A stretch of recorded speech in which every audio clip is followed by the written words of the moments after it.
Okay, we're going to pivot a little bit. So the other big news from today was the Trump presser. Well, let's just pull it up here at first.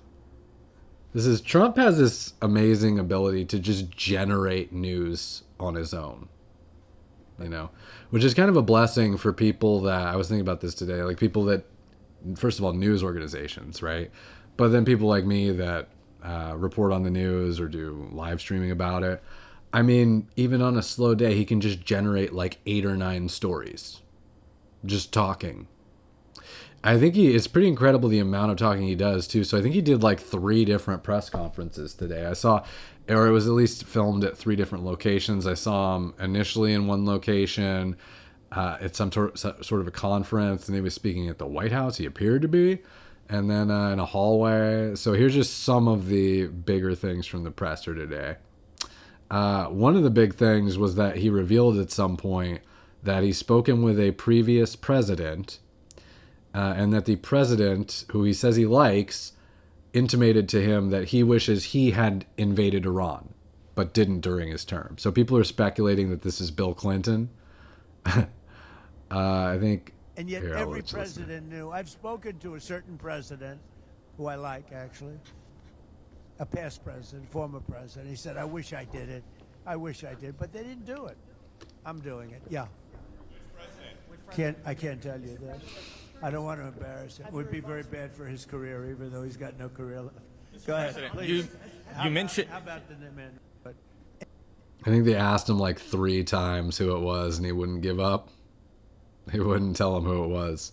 But it does seem like he might be referring to Bill Clinton. I know recently Bill Clinton, during his deposition for the Epstein files, had basically backed Trump and said he hadn't seen Trump do anything wrong to his knowledge. So it does seem like those two might kind of like each other a little bit. I don't know that he likes Biden in that way. I don't feel like he does based on what he said about him previously. I don't know that he has a great relationship with Bush, maybe. So that was one thing. He dissed on France at some point. So he was talking in the presser about his talks. He was asked to rate his talks with the French president. And on a scale of 1 to 10, he says they're an 8. It's not perfect, but he says, but it's France, so we don't expect perfect, which was kind of a funny moment.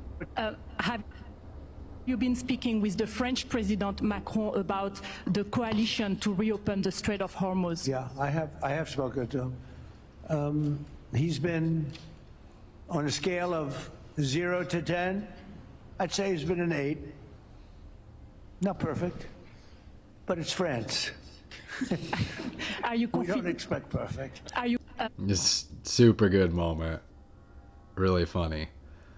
And that was one of the big themes of the presser, which I thought was really interesting. He goes into this here in this next clip. But he was talking about the Strait of Hormuz. And apparently he's been asking other countries to get involved with opening up the strait and defending against Iran and escorting ships through. And nobody wants to help us, obviously, because that's always what happens, which is his point, is we pay for NATO, right, for years and years and years to defend these other countries.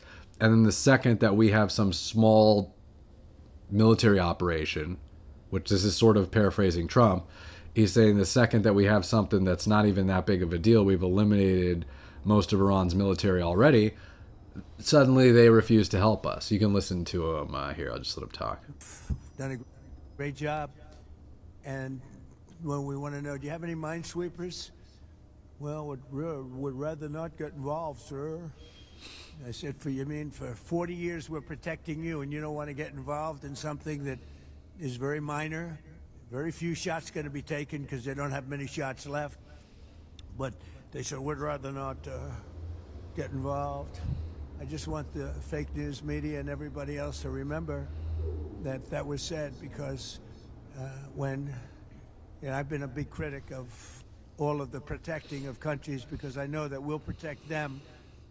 And if we ever needed help, they won't be there for us. I've just known that for a long period of time, just like I knew about the strait, that it would be a weapon. Done a great job. I think he's spot on there, It's one of those things, it sucks to hear it, but honestly, yeah, those countries that we pay for, that we support, that we're backing all the time, just won't be there for us. Like in this instance, he's asked them to do a very simple thing, and none of them want to get involved. None of them want to risk anything for it, right? I do like that he points out that the U.S. will remember this, because if there's anything Trump is, he's sort of, if you support him, he's going to support you back. If you don't support him, he's definitely going to do the same back to you or worse, right? And I think that's how we need to be a little bit more with foreign policy, is not immediately supporting these countries, especially when they've shown they're not going to support us in return, and just let them know that, in the future, this kind of thing where they're not stepping in and stepping up to help us out, it'll be remembered, right? He did have a bad moment, I think, from the presser. It was sort of an unforced error. I'll play it here. He's talking about Gavin Newsom, and he makes some comments about him having a learning disability. We could hear here, we'll play it here. That he is a cute person, because Gavin Newsom has admitted that he has learning disabilities. Honestly, I'm all for people with learning disabilities, but not for my president. I think a president should not have learning disabilities, okay? And I know it's highly controversial to say such a horrible thing. The President of the United States, Gavin Newsom, admitted that he has learning disabilities, dyslexia, everything about him is dumb. But then he looked at the audience and said, "What, I'm smarter than you," or something like that. That was pretty silly. So now on top of everything else, I call him a racist because it happened to be a black audience. I will tell you this. I think it was the worst interview I've ever seen of any human being in my life, okay? It is funny. I mean, it's funny what he's saying. And, to be fair, Trump talks so much sort of unfiltered that there are bound to be these things.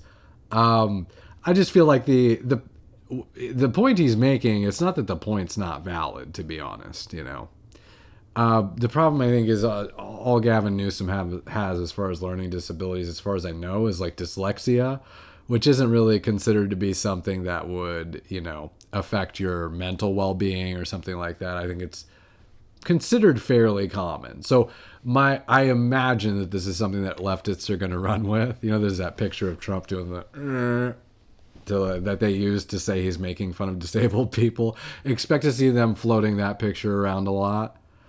I like his comments on Gavin Newsom being racist. I just think it was a slight misstep bringing up the dyslexia as a reason why he can't run, because they're just going to use that against him. And you already have, in fact. Here's Gavin Newsom responding to it online here, or at least his press secretary.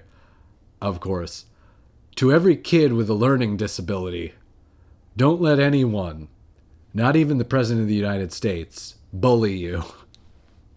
There we go. Dyslexia isn't a weakness, it's your strength. So obviously, Democrats can just easily take the high ground on this and frame it as he's calling people with dyslexia stupid, like they can't do anything. So I wish he had reversed, I wish he'd said, weakness isn't a dyslexia here. That would have been really funny. But of course, he didn't go for it. I'd have gone for that joke.